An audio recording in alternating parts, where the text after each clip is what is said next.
brain is the most powerful weapon in the world. Once you put away your phones and your computers and all that we have nowadays, yeah, it's great. We're up to date, but your brain is the only thing you have when you're going through depression, when you're going through hard times, when you're going through death. Real life shit. You can't Google that, man. You're alone. You're alone. You may have a shrink you're going to, you may have a best friend you're going to, but there's 24 hours in a day when you're alone in this brain. And your brain is talking to you in all kinds of ways. And it wants to control you and pull you in these different pockets. If you can't control your own brain and your brain controls you, you got to tell your brain where you want to go and how you want to go and how you want to get there. You got to control it. If not, it's over.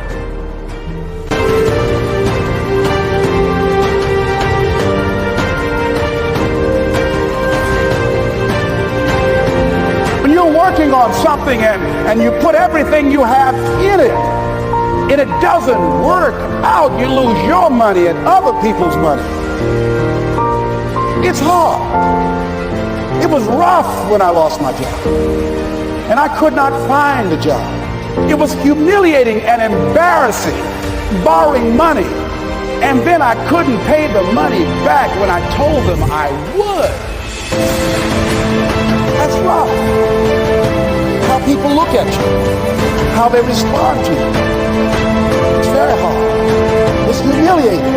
Here's what I discovered that happens to you in life, that you will go through things, and while you're going through them, you can't understand why it's happening to you. But after you go through it, you get back and you look at it and you say, oh, now I understand why I needed that lesson. Have it ever happened to you? Raise your hand. Has it ever happened to you that I couldn't understand it then? But after I got through it, then I saw that was preparing me for bigger and better things. As you go through the challenges of life and you look at it and embrace whatever comes to you, don't run from it. Step toward it. Don't try and duck it like most people do. See, most people want it easy. See, easy come, easy what? Easy go. See, but when you go at what you're going to deal with and you deal with the difficulties of it, when you handle those hard things close at hand, making those hard decisions right now that you don't want to make, learning those things that you don't like to do, but you know that in order for you to get where you want to go, this is one of the hoops that you have to flip through. And I'm saying to you, whatever you got to do it, because if you don't, life is going to whoop you until you surrender and say, okay, all right. I cooperate. Okay, I learned. Okay. It had to wear me out a long time. So if it's hard, then do it hard. Now, how do you hang in there during the hard, difficult times? Les, you must have faith. You've got to believe in yourself. You've got to believe in your abilities. You've got to believe in your service, your company, your ideas. Unquestionably, you got to have faith. So, if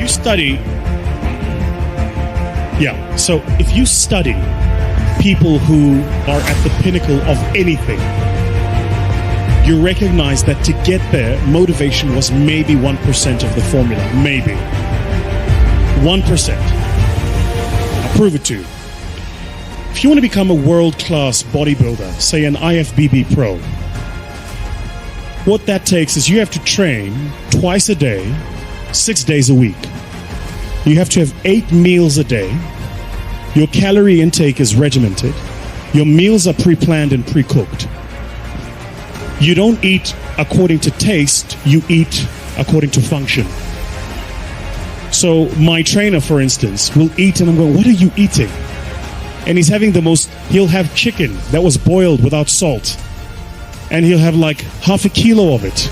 Well, what are you doing? He says, I'm taking in protein. He doesn't say I'm eating. He says, I'm taking in protein. For him, it's functional. It's not taste-based. Then you would probably have to train for a minimum, and this is if you are a genetic phenom, you'd have to train for a minimum of 10 years before you could get on a stage and compete at an average level with an average global bodybuilder. Average. Okay. So why am I telling you this? All of us here at the beginning of a new year write these things called New Year's resolutions. And then New Year's resolutions, number one, make more money. Yeah. Number two, change my boyfriend. Number three, get into shape. Yeah. Number three, get into shape is somewhere in the top three. So what do? You go to the gym, you get a gym membership. Yeah. You go to the local Nike store and you buy like all of your gym gear. You are motivated. You are inspired. You are going to the damn gym. You go to YouTube, you subscribe to all of the fitness channels.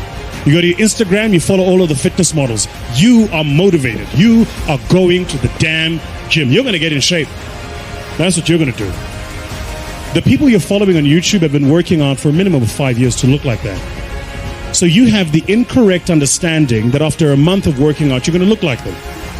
So what happens in the first month? You're excited. You go to gym every single month. And you take the pains and your body is sore, but I'm excited. I'm going to gym. Then life happens. Company doesn't make money. You don't make your targets. You fall a bit ill. Something happens. And all of a sudden you stop going to gym for a day. A day becomes two becomes a week. Now all of a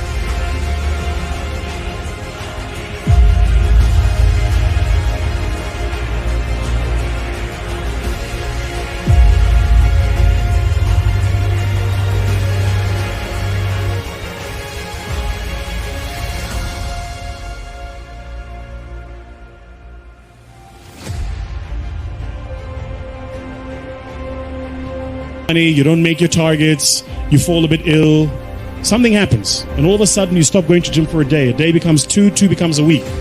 Now all of a sudden you've had a gym membership for 3 months and you haven't been in that time. What did you miss? You thought motivation was the formula. Winners don't need motivation. Winners need discipline. Discipline's about getting it done because it needs to get done, not because I feel like it, not because I'm motivated for it. You think Nelson Mandela was motivated to spend 27 years in prison? You think Martin Luther King was motivated to march across the states and proclaim freedom? You think, if you look at people that change the world, they're not doing it because they're motivated. They're doing it because they made a commitment to do it and they disciplined to see it through.